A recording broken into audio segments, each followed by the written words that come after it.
माँ बैतरवती के पावन तट पर और बैतवा उत्थान समिति के द्वारा इस जो माननीय मदन बाबा पार्क है इसका पौधों का जो है लालन पालन किया जा रहा है। कुछ पौधे विशाल हो चुके हैं, निरंतर जो है कार्य यहाँ कर रहे हैं। पर्यावरण का जीवन में हमारे बड़ा महत्व है। पौधे हैं तो जीवन है, प्राण वायु ऑक्सीजन। आज जितने पौधे कम होते जा रहे हैं, उन पौधों को बचाने के लिए जो पर्यावरणीय काम कर रहे हैं हमारे बैतवा उत्थान समिति के समस्त कार्यकर्ता और माँ बैतवा का ये पावन तट और जीवन दायिनी बैतवा। इतिहास की दृष्टि से भी हमारा बैतवा बड़ी प्राचीन और प्राचीन है। उज्जैन और बनारस की तुलना में जो है रामायण काल से हमारे बैतवा जी का वर्णन आता है। सामने चरण तीर्थ घाट हैं, भगवान राम के चरण चिन्हों से आच्छादित। मार्कंडेय मुनि और ऋषि चमन का आश्रम यहाँ माना जाता है, उनने अपना जीवन यहाँ बिताया है। महर्षि पतंजलि जो समस्त लोग जिनको योग के रूप में जानते हैं, तो पतंजलि का पूरा जीवन काल विदिशा के ऊपर इनकी विदिशा में जो उनकी कार्यस्थली रही है। वृक्ष जो है हमारे जीवन और पर्यावरण को संतुलन करते हैं। निश्चित रूप से आप सारे शहर की तुलना में यदि नदी के तट पर आएँ, बैतवा जी के तट पर आएँ और इस उद्यान में आएँ तो 20 डिग्री कम से कम टेम्परेचर यहाँ डाउन होता है। तो तापमान जो है नियंत्रण रहता है। साथ में शुद्ध ऑक्सीजन के लिए सुबह जो है लाते हैं।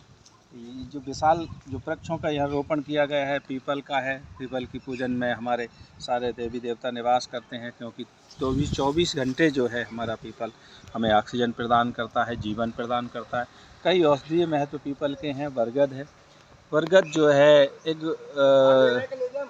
विशाल वट वृक्ष जिसे कहें, एक वृक्ष की कई शाखाएँ जो है वो हमें प्रदान करती हैं जीवन और ऑक्सीजन प्रदान करती हैं।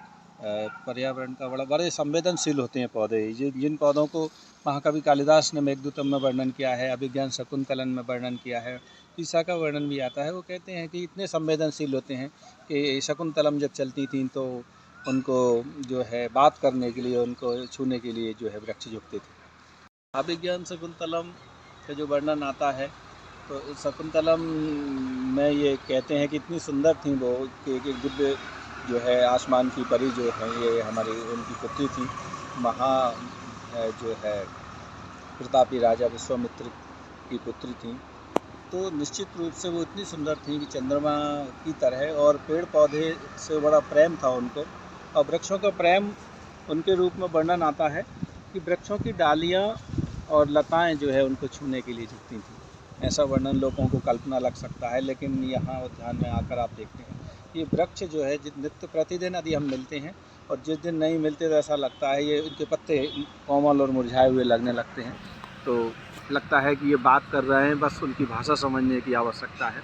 पर्यावरण की दृष्टि से जो लोग काम करते हैं, ऐसा कहा भी जाता है, वैज्ञानिक दृष्टि से भी ये महत्वपूर्ण है कि जो पर्यावरण के बीच में जो लोग रहते हैं, जो पौधों के बीच में जो लोग रहते हैं, उनकी आयु लंबी होती है, उनकी बुद्धि तीक्ष्ण होती है, उनके शरीर का पूर्ण विकास होता है, क्योंकि ऑक्सीजन की मात्रा तो भरपूर रहती ही है।